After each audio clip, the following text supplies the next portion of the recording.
हज़रत शाह अहमद रज़ा ख़ान बरेलवी रहमतुल्लाह ताला अलैह हज़रत आला हज़रत के पास एक शख्स हाज़िर हुआ और सवाल किया कि हज़रत इरशाद फरमाइए कि वज़ू किन किन चीज़ों से टूट जाता है, वज़ू किन किन चीज़ों से टूट जाता है। तो आला हज़रत ने जवाब दिया, आपने फरमाया इस तरह सबीलैन से कोई चीज़ निकले, जिस्म से खून निकल आए और मुंह भर कर बहुत ज़्यादा मिक़दार में अगर क़ै हो जाए, उल्टी हो जाए, ये बातें, इनसे वज़ू टूट जाता है। उसने कहा हुज़ूर मैंने पढ़ा एक जगह के नमाज की हालत में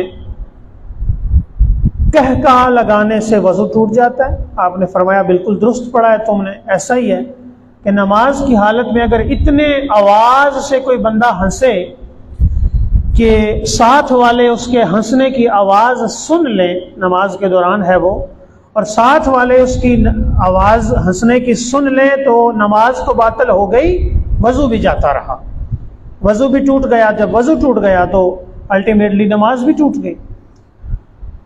तो उसने कहा हज़रत इरशाद फरमाइए कि ये क्यों टूटा।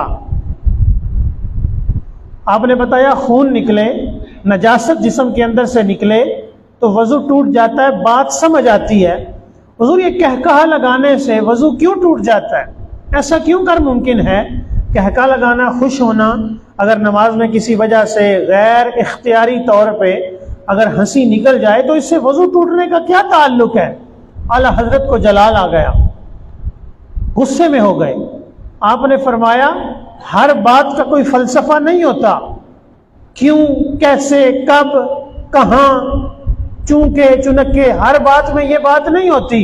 बस मुझ तक रसूल की हदीस पहुंची है, अल्लाह के प्यारे हबीब ने फरमाया टूट जाता है तो बस टूट जाता है। हर बात में कोई लॉजिक ढूंढना जरूरी नहीं होता।